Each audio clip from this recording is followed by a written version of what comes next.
Leading authentically in hybrid times brings its own level of complexity. Now more than ever before, we need to be very intentional about what we do, very purposeful, and we really need to get laser focused on building robust and sustainable hybrid cultures. It's not just about doing some small tweaks here and there. It's actually about really spotlighting what are you doing to change up to make sure you're building those robust hybrid cultures. Welcome to episode 3. Episode 3 is all about building connections and really making sure that we lock down the engagement piece so that everybody, whether they're working in the office, whether working from home or are working from a combination, are all treated fairly and they all connect and they never get that fear of feeling missed out. You know, if we're thinking about that term hybrid, it's forever changing. So what it means for your business today may not be what it looks like in another month to 3 months. So the practical tips that we've been sharing with you throughout the series, we really hope have been useful for you. Today is all about giving you practical tools to actually elevate those connection pieces. So I'm going to hand over to Sarah. She's going to kick you off some practical exercises that you can implement immediately. And then next week, we're going to build on that and actually look at the enrichment part. And I'm just going to jump in straight away and hit our team meetings. It's something that we're all doing all the time, but there are some really quick little tips that you can take away that can make sure those that are in that hybrid environment still have that sense of connection, because that's, after all, what we're aiming to achieve this time around.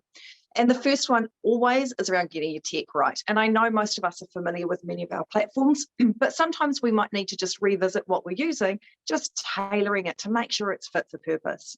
The other thing is, when we do have a mix of in-person and people working from home in the meeting, make sure those that are working from home connect in first.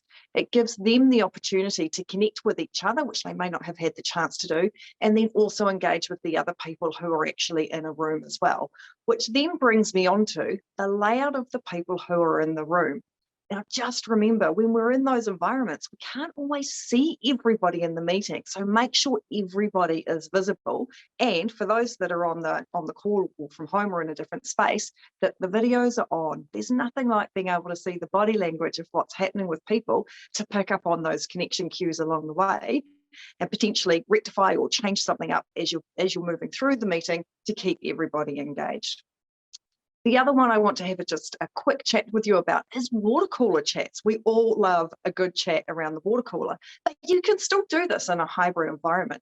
You can do little things like having your 4:30 Friday end of week catch up with everyone, but you can also have what we call a meeting running all day long. That's like a water cooler, and people can dip in and out of this conversation at any given time. So it's just the same chat function, just not in person. And you never know at any given time who you're going to bump into, which is super cool, because you could be chatting to absolutely anybody in the business.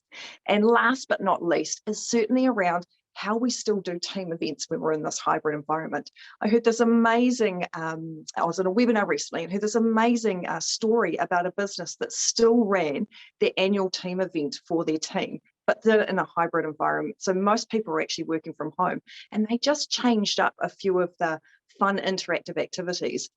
Like they did an online cooking experiment with everyone. So everybody knew what to bring. And then there was this online cooking exhibition that they did together. So they were still able to achieve the purpose of the team building exercise, as well as adding some fun elements. So my action for you, when you're looking at those team meetings that you're holding, how are they actually working for those that aren't physically present in the meeting? Do you need to revisit your norms? And maybe that's time for a little bit of a refresh on how you're approaching them. I really love that idea of really making sure that we don't lose that essence of team building events. And Sarah, that one about the cooking, I really love that. And I think one of the things that companies could actually do is, if you're, depending on your tech that you're using, use breakout rooms. So you could actually have team competitions where they start off all together, they go into their breakout room, they do all their cooking, and then they come back and then into the greater room and then present it. That would actually be a really fun way of doing it as well. My topic today, and one of my favorite phrases at the moment, is let's simplify. Now, let's simplify. Oh my goodness, you know, don't we just need simplicity in our lives at the moment? And one of my key passions at the moment is actually streamlining the amount of tech that we're using. Now, I'm not a tech person in any sense of the imagination.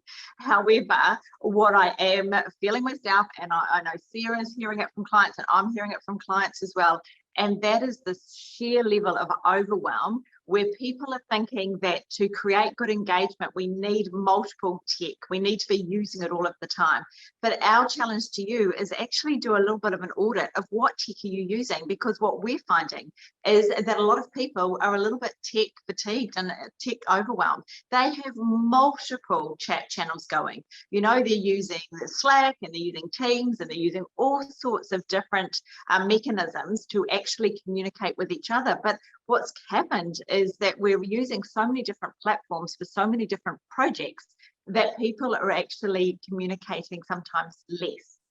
Now, that brings me to another point when we're using tech. Not only do we need to really audit and streamline and cut out and simplify how people are communicating, we also need to just really spotlight for a moment and recheck in and reset with everyone about what is it that makes really good communication in these chats. Now, that will be different in every one of your organizations.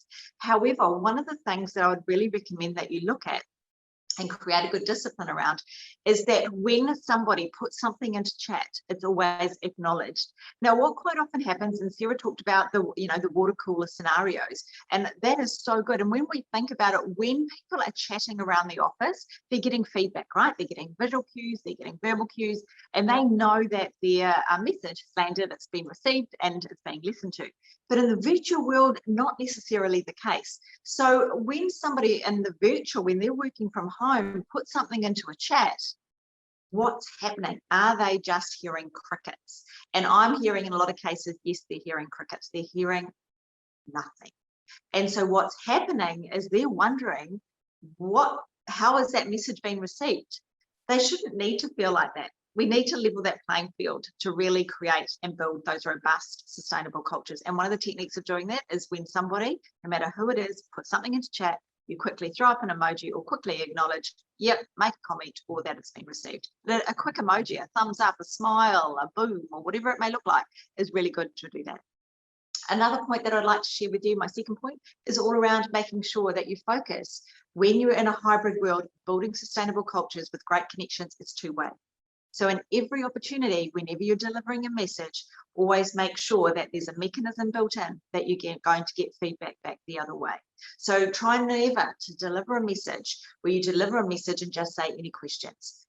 Always open it up to make sure that you're having robust conversations back the other way. And another tip that you can add into that, if you're trying to get two-way and it's not quite happening, is always ask a question first to frame it up, ask questions, get engagement, and that sets the theme of what the rest of that messaging is going to look like.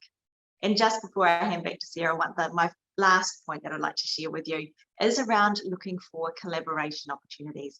And what we're looking for here, once again, in an office situation when everyone's together, you're collaborating a lot of the times. In the hybrid world, it is different. So in the culture that we want to create, we want to make sure that when you're discussing an idea, you look for the opportunity to bring in those that are actually virtually into this conversation, so they never get left out of that collaboration piece.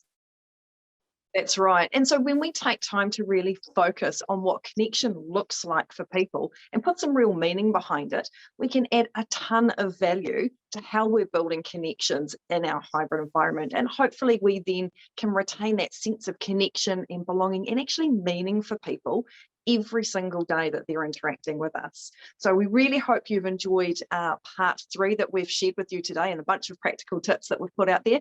And we're really looking forward to sharing with you next week where we talk about enriching your culture in the hybrid world.